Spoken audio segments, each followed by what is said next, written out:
Gossip East and West by Cal York. Photoplay, January 1924. Well, there's no getting away from it. Hollywood is pretty sad and dark these days. The slump has come, and it looks like the worst one in the history of the motion picture industry. Everybody is trying to be bright and cheerful, but the general atmosphere is decidedly low. Production has practically stopped. Thousands of people have been thrown suddenly out of work. Weeks of idleness stare them in the face. Freelance actors and writers see no prospect of work for some time to come. Famous players Lasky have announced a shutdown of 10 weeks. Universal is to shut down shortly for an indefinite period. Some of BP Schulberg's people have been thrown out of work.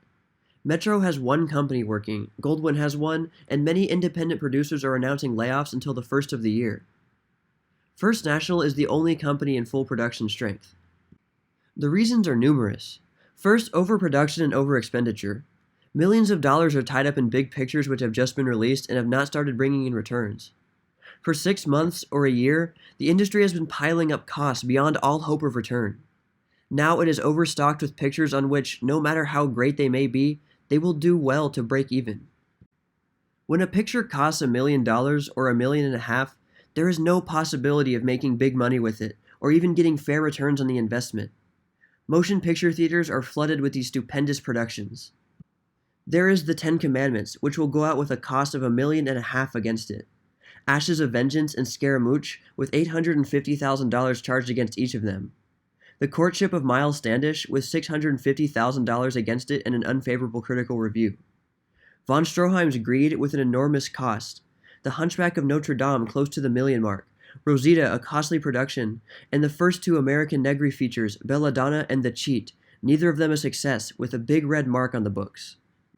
The present investment in pictures, which as yet haven't begun to pay off their initial costs, runs into many millions of dollars and production must be stopped for a retrenching. Another reason is to knock salaries down. In a period of intense productions, actors usually boost their salaries until they demand so much that they kill the goose that laid the golden egg. The salaries demanded today by many actors and actresses are so far beyond reason that they make any picture too expensive for adequate returns.